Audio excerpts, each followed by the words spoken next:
We're happy to welcome Aboodi Shabi today. Aboodi has been training coaches and leaders these last 10 years around the world. He will be facilitating a module in our master's program next year. The title of this module is The Art of Coaching, Transforming Yourselves as Coach and Leader. Aboodi, why transform yourself as coach and leader?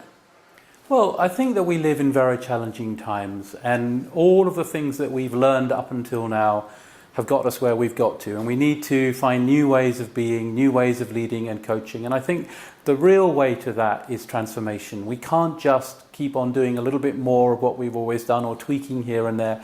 We need profound transformation to enable us to move forward in whichever direction that is, because at the moment I don't think we know that. But transformation, I think, is needed given the kind of crises that we face in the world today.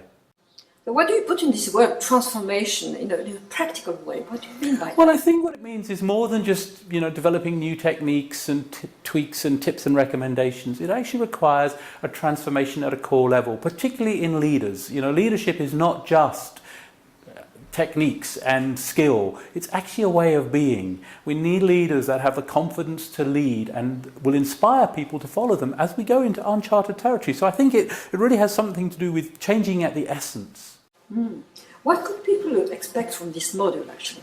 Well, in order to achieve that kind of development as a leader, I think requires a certain amount of immersion in a challenging experience. So the program will be challenging in the sense of asking questions about the very self that we think that we are, enabling people to, build range, to go beyond what they think that they are, and, exploring in terms of language, body and emotions, developing new ways of being in the world.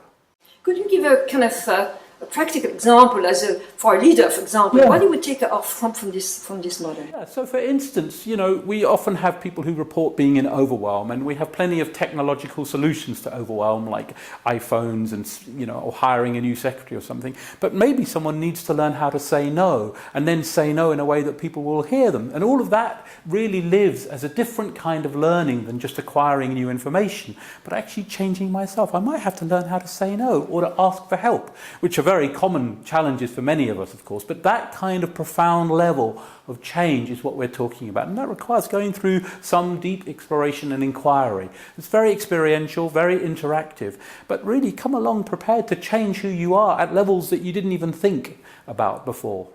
I understand that this transformation, according to the title of the module, is actually something which is related to emotions, language, body. Could you say a few words about that? Yeah, so we live in language. We have narratives about the world that we believe to be true, like I have to work hard, or I get value by my work, or I have to lead by being a controller, for instance. But we also live in emotions. The emotions that we have shape our capacity for action, and we move through space in particular ways. Some of us move through space very fast and very, so fast that we don't even notice people around us. Other people might move more slowly through space and notice people around them, but find it hard to get things done. So all three of those territories of learning put together create our capacity for action. Well, if we change those, then we have the possibility of really making transformational change rather than just, superficial change that doesn't last very much.